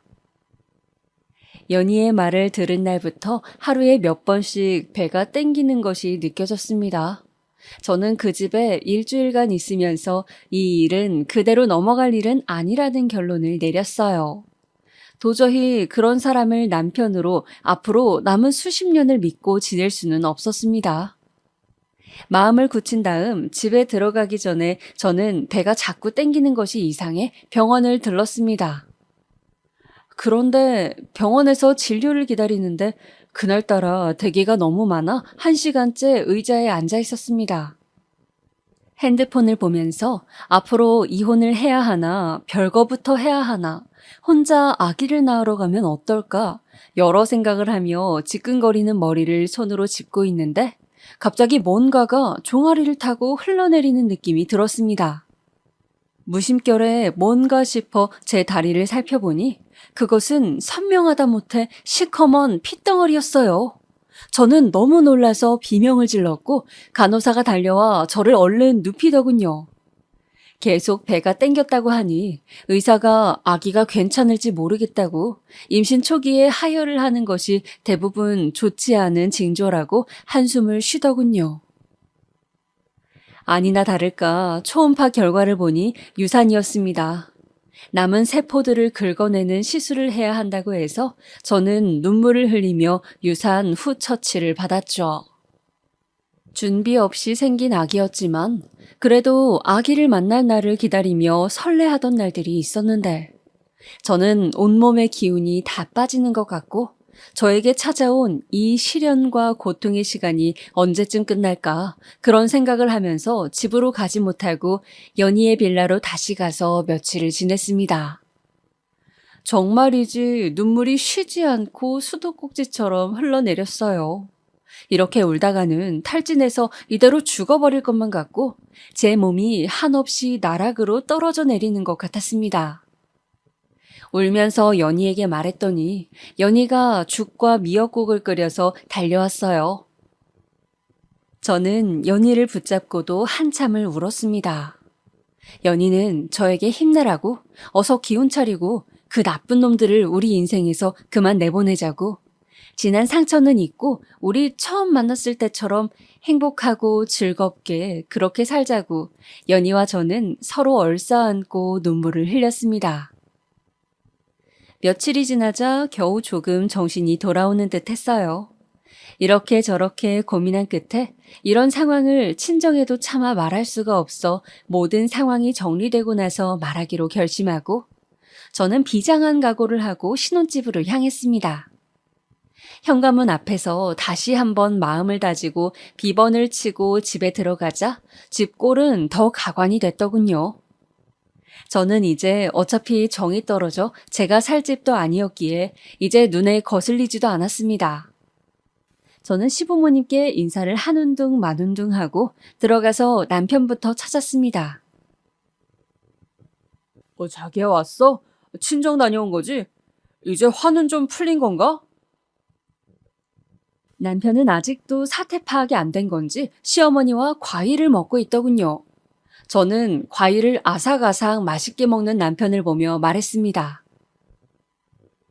며칠 푹 쉬었더니 생각 정리가 되더라고. 자기야, 우리 그냥 엄마 아빠랑 이렇게 같이 살자. 시골집 그냥 수리 천천히 하고 며칠 있어 보니까 엄마가 밥도 잘 차려주고 너무 좋은데? 이제 화 풀린 거지? 야, 이 벌레 같은 새끼야. 난 너 같은 벌레하고는 이제 같이 못 사니까 당장 파혼해. 저는 힘껏 소리를 질렀습니다. 뭐라고? 지금 너 뭐라고 했어? 미친 거 아니야? 남편은 갑자기 얼굴이 울그락불그락 하더니 저에게 같이 소리를 지르기 시작하더군요. 저는 한마디도 지지 않고 말했습니다. 네가 지금 무슨 기선제압을 하는지는 내가 모르겠는데 나 이제 무서운 거 없거든. 네가 여자 만나고 다니고 했던 증거 내가 다 들고 있어. 아무것도 모르는 줄 알았지? 어디서 그렇게 딴짓하면서 나랑 결혼을 해? 뱃속에 아기도 이제 없으니까. 난 더 이상 너하고 한시도 같이 못 있겠다. 혼인신고 안 했으니 그만 파혼하고 전세금 딱 반으로 잘라서 입금하고 이 집은 너희 부모님하고 즐겁게 살든지 말든지 알아서 해. 전세금 절반 내 계좌로 한 달 안에 안 보내면 내가 가지고 있는 증거들로 이혼 소송 진행할 거니까 그렇게 알아. 말을 마친 저는 당장 필요한 제 짐들을 다 싸서 그냥 집을 나와버렸습니다. 남편은 멍하니 그 자리에 서 있었고 시모와 시부 역시 영문을 몰라 우두커니 서 계시더군요. 저는 이제 저 벌레 같은 인간하고 엮이지 않아도 된다는 것에 홀가분했습니다. 그렇게 저는 겨우 지옥문 앞에서 제 삶을 지켜내고 다시 저를 찾을 수 있었죠. 비록 그 과정에서 제 아기가 하늘나라로 떠나게 되었지만 말이죠. 전 남편은 한동안 문자를 보내고 전화로 저를 회유하려고 숱하게 시도를 했습니다. 정말이지 징그럽게 달라붙더군요. 그래서 제가 알고 있는 여자들과 놀았던 증거들을 한두 개 폰으로 보내주면서 내가 소송을 제기하면 어떻게 되는지, 회사에 이 사진들을 뿌리면 네가 어떤 망신을 겪게 될지 잘 생각해보라고 했습니다. 그리고 한 달 안에 전세금 보내지 않으면 말한 대로 진행하겠다고 재차 경고를 했죠. 아기를 잃은 일에 대해서는 우리 둘의 아기였기 때문에 정확하게 말해주었습니다. 네가 어떤 인간인지 알게 되고 나서 충격으로 하혈을 하고 유산을 해버렸다고. 남편은 그 말을 듣더니 할 말이 없는지 아무 말도 없이 전화를 끊더군요.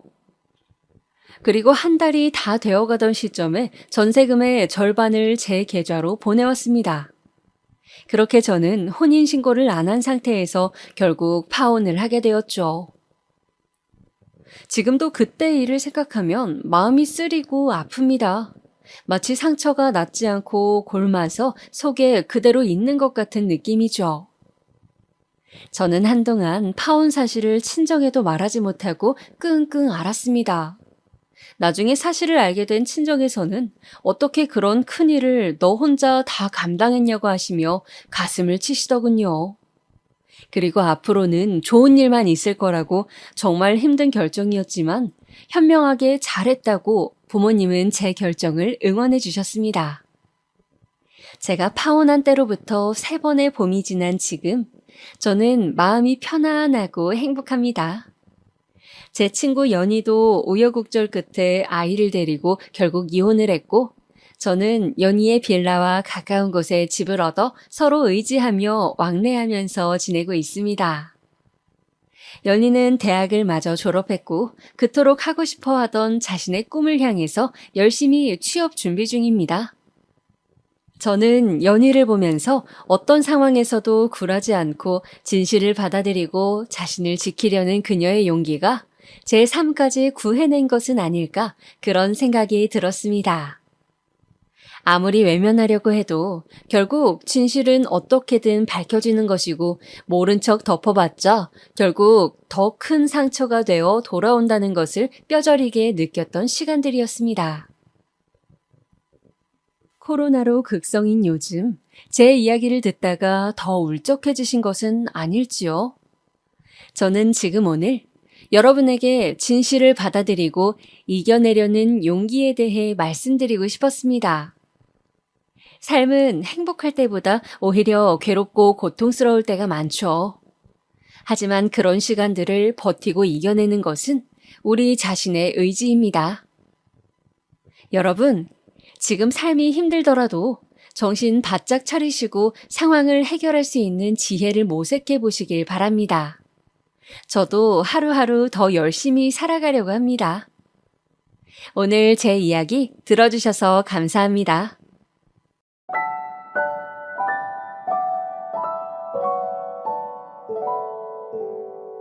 you